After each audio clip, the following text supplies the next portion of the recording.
Welcome back, coffee gurus. The cherries are turning red, so now it's time to get serious with our seed to cup coffee, picking it and processing it. Let's get picking. Wait, what, you haven't got any coffee plants? Well, you better backtrack to episode 1 to see how to grow them. There are commercial picking baskets available, but I just use a bucket on a belt and then another bucket to empty the first one into. For the best flavour, they really want to be a deep red, almost purplish, all the way to the stem. You'll be back to each tree several times, so just be patient and cherry pick the fully ripe ones. Reject any that have gone brown. Ripe cherries will just give a little bit and come away easy from the stem. There are yellow and orange varieties too, but I just stick with the red ones because I figure it's going to be a little bit easier to tell when they're ripe. Okay, you have your ripe fruit. There are several processing methods to go with, and there can be some confusion about this because of different terminology in different places. I'm going to simplify this down to the dry method, wet method and honeys. The dry method is simple. You just spread the cherries out to dry. Turn them frequently in the first few days. You want the surface and the skin to dry out quickly. Once they've turned brown and dry and hard, you can store them. Dried like this, they're referred to as naturals. Naturals can produce more variations and interesting fruity flavours, but they are trickier to dry and more difficult to hull or mill, which is the next process. With the wet method and the honey method, we're going to remove the skins before we dry them. I've played around with both of these methods and I'd encourage you to try both.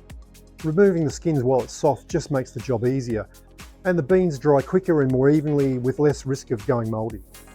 I will make a video about naturals, but for now let's just go with the wet method, which is how 99% of my coffee and most of the coffee you buy is processed. Removing the skins is called pulping. Soak them in water for half an hour. Discard any floaters as they won't contain good beans. In episode 1 I pulped a couple of cherries to show you the beans inside. Well, if this is your first crop, then that's how you're going to pulp them, by hand, one by one. Which is fine for a few cups and for the first few seasons, and that's what I did. For larger quantities, that does get a bit labour intensive and a bit tedious. When I started running up against larger amounts, the first idea I had was a mortar and pestle.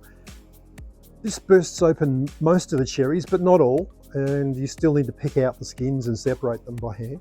It was a modest improvement, but I still outgrew it. My crop was increasing fairly quickly at this stage, and I'd caught the bug, and so if I was going to produce a whole year's worth, I needed to upgrade. Then came the pulper.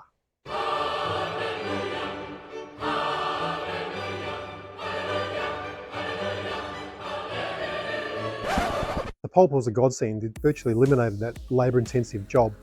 It was a miracle. You just pour the cherries in the top, the skins come out the bottom, and you just collect the beans on the side. Hallelujah. It was really the difference between a few novelty cups and a whole year's supply.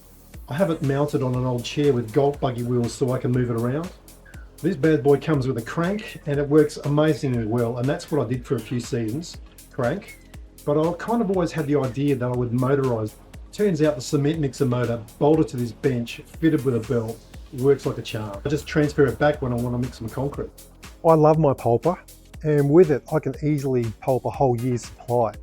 And with it motorised, I reckon you could run a small farm.